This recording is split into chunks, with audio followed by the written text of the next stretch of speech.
got into the catechesis at, well, I was teaching 2nd grade, and I had always wanted to start a religious program myself, so I was working on that. And then I received in the mail a couple of letters of courses. One was by Dr. Sofia Cavalletti, and the other one was from a sister from the Midwest. So I thought it over carefully and chose to go to the course that was being offered by Sofia Cavalletti. I believe it was in Minnesota first, I don't remember, but so that's how I got into it.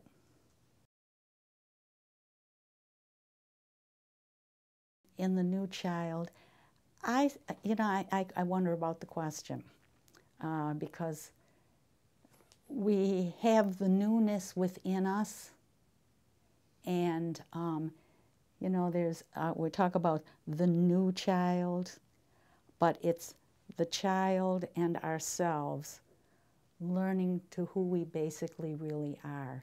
In other words, to unleash within us that person that we truly are. So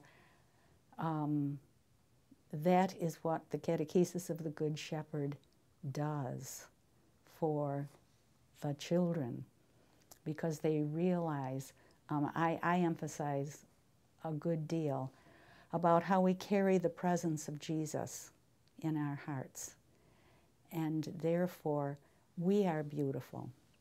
I have a little work that I have out, and it's a little mirror, and then there's a little saying, and they look in the mirror and they say, God made me, God loves me, God lives in my heart, I am beautiful. And I think emphasizing and giving them that gift of who they really are is helpful to bring the true person of who they are out.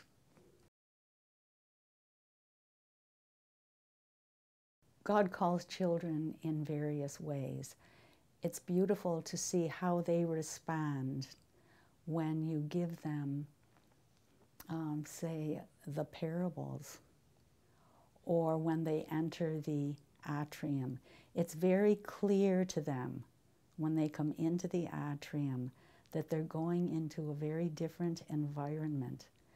I have found that I welcome everyone, of course, who wants to come into the atrium. And there are some children who, within the classroom setting, have been quite a problem. And I don't know, they come into the atrium, and I know they have a problem, but it never surfaces. It's just like, it's a whole different thing. And they're very, I have very, you know, whatever it is, they come in. One little girl came in, and she was at the door. I greet them at the door. I shake their hand, and I look into their eyes. This is really important, so that when they come in, I look right into their eyes and ask them to look into my eyes. And I say, good morning, and how are you? And I make a personal thing out of it, and they respond. And then they come in. Another little girl at the entrance, I noticed, here she was kneeling. And I thought, oh dear, I hope she's not kneeling to me. So, but she was kneeling because for her it was coming into church. And so she was genuflecting before she came into the atrium. And I thought that she really knew what, you know, what this was all about and what she was doing. And I find that their listening is very, very beautiful. When I'm giving a parable or giving whatever I'm doing, there is a very reverent silence that I experience. They listen, and I sometimes think that they may not have gotten it, you know, like, what do they say, repetition is the heart of learning. In the catechesis, it's just the opposite. You say it once, and I can't believe how they retain it. I mean, They grasp the whole essence of what is being said to them. It shows, number one, how metaphysical they are, and number two, they really are spiritual beings. And when their spirit and the catechist spirit come together, it's a beautiful thing. It's really rich. And I would wish this for all children. I really do. Well, we are the church. And the catechesis is, it's like a rapport or a relationship that we have. And because we are the church, it's our relationship with each other, our bonding. And it's our bonding with God, which completes the whole church. Like, it's like we are all united. And this is what church is. It's not a building. It is not an ordinary assembly of people together. It's a group of faith-filled people who are united, as we say in the catechesis, by the golden thread of love. And so there is this wonderful loving between each other. It embraces all, we are all one. Like right here, we are united. We are united by that beautiful thread of love. This is what is the church. So, some people think the church is a place you go to. I've got to go to church. And you think of a church. But we forget that we are the living church. The buildings are our expression of our love for God. And we've created places where and environments whereby we, the church, can join together and enjoy the richness of a celebration.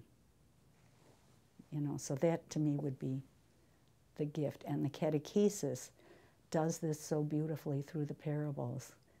I mean, if we had a national disaster and everything was wiped out, and everything is gone, we didn't have any books, we didn't have anything at all, we could still preach the gospel through the parables. I was at a it's not a prayer meeting, but I was at a spiritual meeting with a group of people, and this one woman gave her whole talk. And I had asked if I could do the parable of the Good Shepherd, as the ending prayer, which I did do. And it was very recognizable that every single thing she said was included in the parable of the Good Shepherd. So it's an amazing thing. Jesus always spoke in parables, but they really do, they're very inclusive of the fundamentals of what we truly believe.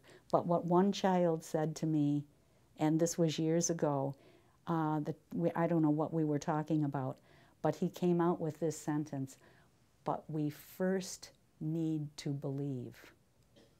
And I thought, well, that was profound. In order to receive anything, we must first believe. It's a call of faith. It is so evident. It's their personal transformation. It's the work of God, because you just know it. You feel it in your heart.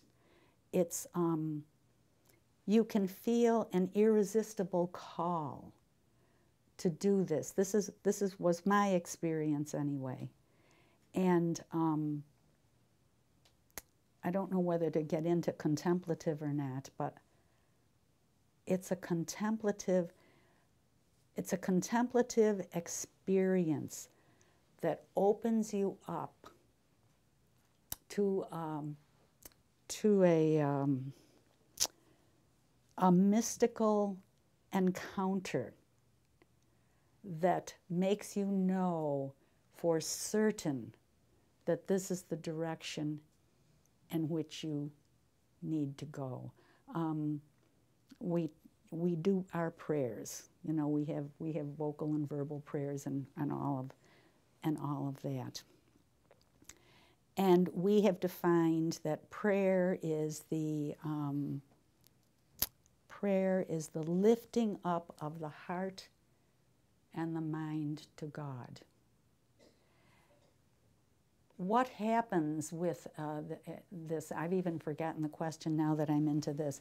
But what happens is there is this lifting, and I'm talking about a real lifting.